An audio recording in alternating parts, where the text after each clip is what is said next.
Hey, I want to encourage you. Be mindful that when you are in a place and you are experiencing victory and good news, do not forget the warnings and what God already told you to do or not to do, because it is so easy to let your guard down because now you have a victory in an area. And for example, it can be regarding your health, your marriage, your children, whatever it may be. The victory in God gives us victories over certain challenges in our life.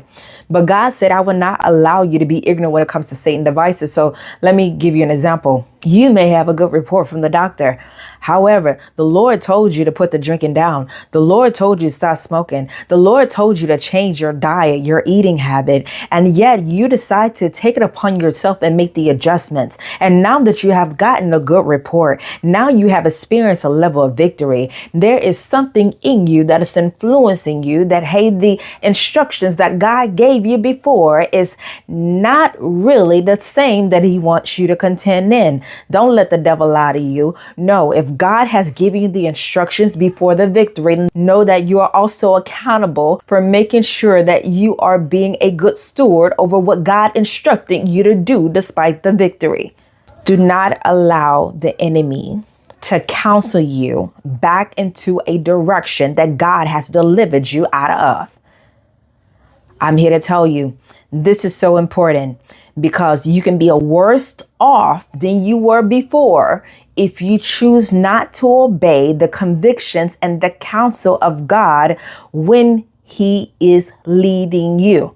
That is one of the devices the enemy will always use in the moment of victory. Hey, do the very thing that God told you not to do, because the victory seems a lot more bigger than the instruction that God gave you. But do not partake in the very thing that God forbid, that God has instructed you. Nope, don't do it. Nope, don't go. When God say no, it's a no. All right. So I just want to encourage you with that, because there's always consequences that follows every action, good or bad. We determine whether we make that decision that lines up with good or bad. The Bible says a fool make bad decisions and then they blame God. But what happens when God is leading us, his children, right? But as God leading us, we become complacent. As God leading us, we become so comfortable in our victory that we forget that we are in a war. The devil is trying to kill, steal, and destroy. But God said, I come that you may have life and life more abundantly. Do you know that life is in his instructions?